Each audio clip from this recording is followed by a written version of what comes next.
Alright, in this video I will demonstrate the derivations for our kinematic equations.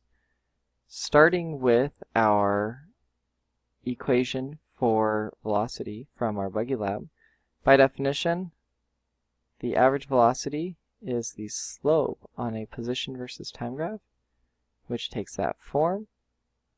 I can expand this like this. Delta x, the displacement, is equal to the final position minus the initial position, all over time. And so what I can do is I can solve for xf, and that equals my average velocity times my time interval plus my initial position. And this is our first equation. In the same token, using the same procedure, using the definition for acceleration, I can derive the next equation. So here we go. The acceleration is, by definition, the slope on a velocity versus time graph. And I can expand delta v with vf minus vi all over delta t. And when I solve that for vf equals a times delta t plus my starting speed or starting velocity. This right here is actually the equation of this green line right over here. Okay, and those are just using the definitions. Now I'm going to utilize the velocity versus time graph, and there's some bit of trivia that you need to know. And that is that the area bounded by the green line and the horizontal is equal to the displacement. Before I go too far, this right here is my starting speed. This speed right here is my ending speed. The difference between my starting speed and my ending speed is my change in velocity.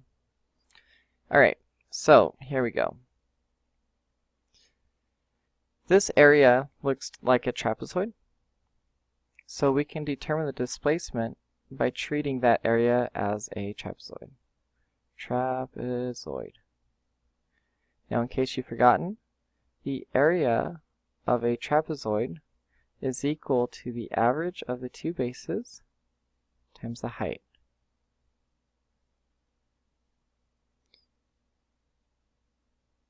Oops, base 1 plus base 2. Now in this context, we don't have base 1 and we don't have base 2, but we have vi and vf.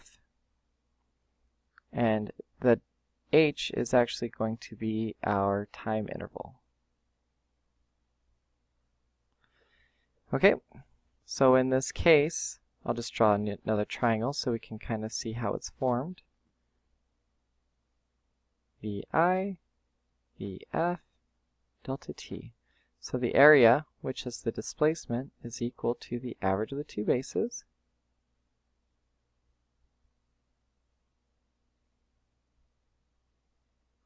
times the height. And that is a very powerful formula, and it's very easy to derive.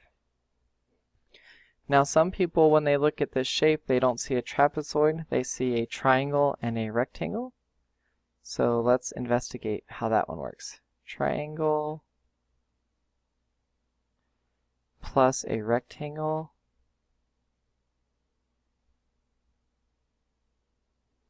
and the areas of a triangle is equal to 1/2 times the base times the height. The area of a rectangle is just the base times the height. When we look at our shape right here, the rectangle and the triangle, the rectangle is this area right here. The triangle is this area right here. So the displacement is 1/2 times the base is delta t, the height is actually vf minus vi, or delta v. So I'll just put delta v times delta t. I know it's backwards, but that's just how we write it. The base for the rectangle is delta t, the height is just my starting speed. Now I'm going to make one substitution here because I understand how these equations ultimately are going to be formed.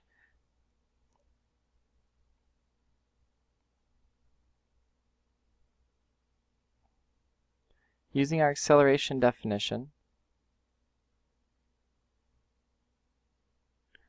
if I rewrite this and solve for delta v is equal to my average acceleration times delta t. Alright, now when I insert this back into my equation, my displacement is going to equal 1/2 times the quantity a times delta t plus vi times delta t.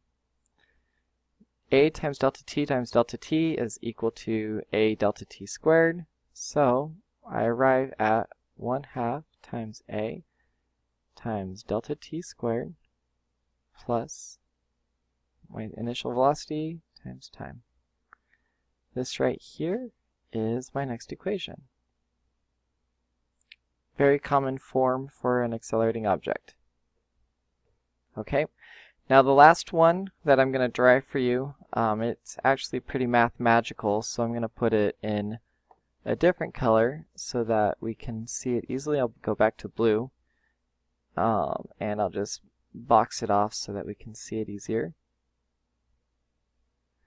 Starting with the trapezoid equation from before, delta x equals the average of my two bases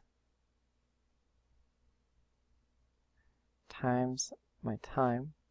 I'm going to substitute for delta t. So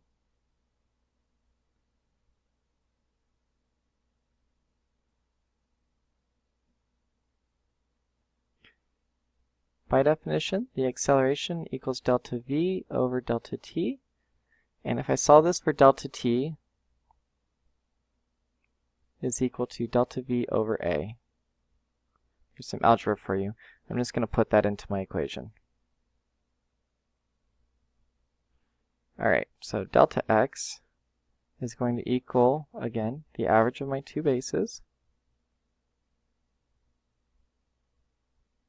But instead of delta t, I'm going to put down delta v over a instead of delta t. I made a mistake right there. Okay, I'm going to bring the denominator over. 2a times delta x equals vi plus vf. I'm going to expand this.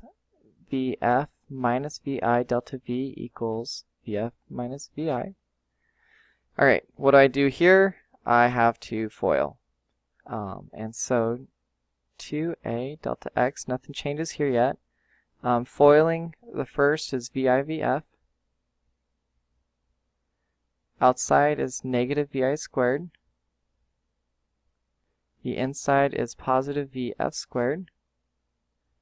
And then I've got a negative VF VI.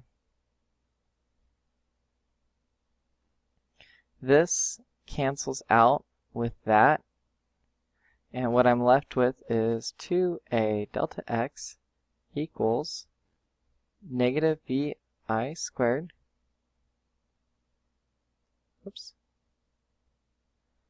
plus vf squared. Now when I rewrite that and solve for vf squared equals vi squared plus 2a delta x. Oftentimes it's written with delta x expanded, so I'll just put the same formula for you.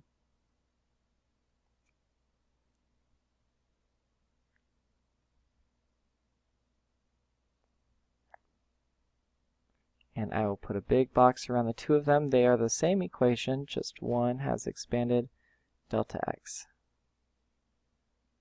Alright, I hope this is helpful. Thank you guys so much.